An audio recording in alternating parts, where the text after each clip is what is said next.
આગળ વાત કરીએ અમદાવાદના વટવામાં 1992માં થયેલી હત્યાનો મામલો છે। યુવકની હત્યા મામલે ક્રાઇમ બ્રાન્ચને માનવ અવશેષ મળ્યા છે। વટવાના કુતુબનગરમાંથી 18 માનવ અવશેષ મળ્યા। આ અવશેષ મૃતક ફરઝાનના હોવાનું કહેવાય છે। હાથ અને પગના હાડકાં, ખોપરીનો ભાગ મળ્યો છે। અવશેષને DNA માટે મોકલીને તપાસ પણ હાથ ધરાઈ છે।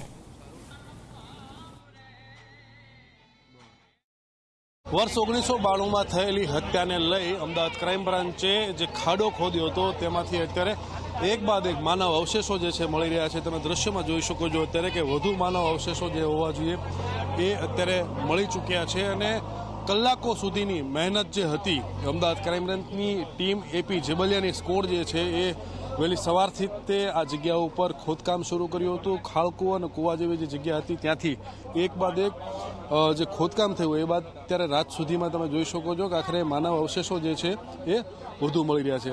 ત્યારે ફરઝાના નામની જે યુવતી હતી જે તે સમયે તેની ઉંમર 21 વર્ષની હતી અને તેની હત્યા થયેલી હતી અને હત્યા થયા બાદ જે છે તેને અહીંયા દાટી દેવામાં આવી હતી। એ માહિતી આખી અમદાવાદ ક્રાઇમ બ્રાન્ચના પીઆઈ એપી જેબલિયાને મળી હતી। એપી જેબલિયાની સ્કોડે જે છે આ સ્થળ ઉપર તમે જોઈ શકો છો ખોદકામ કર્યું। ખોદકામની અંદર વધુ માનવ અવશેષો જે છે અત્યારે મળી આવ્યા છે।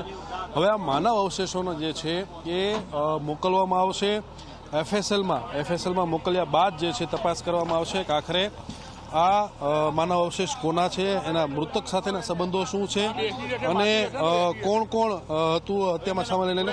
એપી જેબલિયા જે છે આપણી સાથે। સાહેબ, વધુ અવશેષો મળી આવ્યા છે, કેટલી કલાકનું આખું ઓપરેશન હતું, શું કાર્યવાહી? સવારે 10 વાગ્યાથી અમે ચાલુ હતું અને અત્યારે 18 ફૂટે અમને બીજા અવશેષો મળી આવ્યા છે। કેવા પ્રકારના સેના દેખાઈ રહ્યા છે સાહેબ? દાંતના જડબાના દેખાઈ આવે છે, પગના હાથના અવશેષો દેખાઈ આવે છે, પાછળીઓ દેખાઈ આવે છે અને એવા અવશેષો મળી આવે છે। કહી શકાય સાહેબ એટલા કલાકોની જે મહેનત હતી એ રંગ લાવી છે અને હવે ગુનાથી ડિટેક્શન બાજુ નજીક બાજુ થોડાક જઈ રહ્યા છે। અમે સફળ થયા છીએ આ ડેડ બોડી શોધવામાં। હવે આગળથી અમે એનાથી સારું અમને કાર્યવાહી મળશે। હવે આગળ શું કાર્યવાહી કરીશું આને લઈને? હવે આને DNA મેચ કરાવીશું અને DNA થી પછી અમે આગળ ગુનાની તપાસ કરીશું। આ હતા અમદાવાદ ક્રાઇમના પીઆઈ એપી જેબલિયા કે જેમની સ્કોડ જે છે કલાકોથી મહેનત કરી રહી છે અને હજી આ મહેનત અહીંયા ચાલુ જ છે। જેસીબી એક બાજુ ચાલી રહ્યું છે, એક બાજુ તમે જોઈ શકો છો કે હજી વધુ જે છે એ મૃતદેહના અવશેષો શોધવાના પ્રયત્નો જે થઈ રહ્યા છે।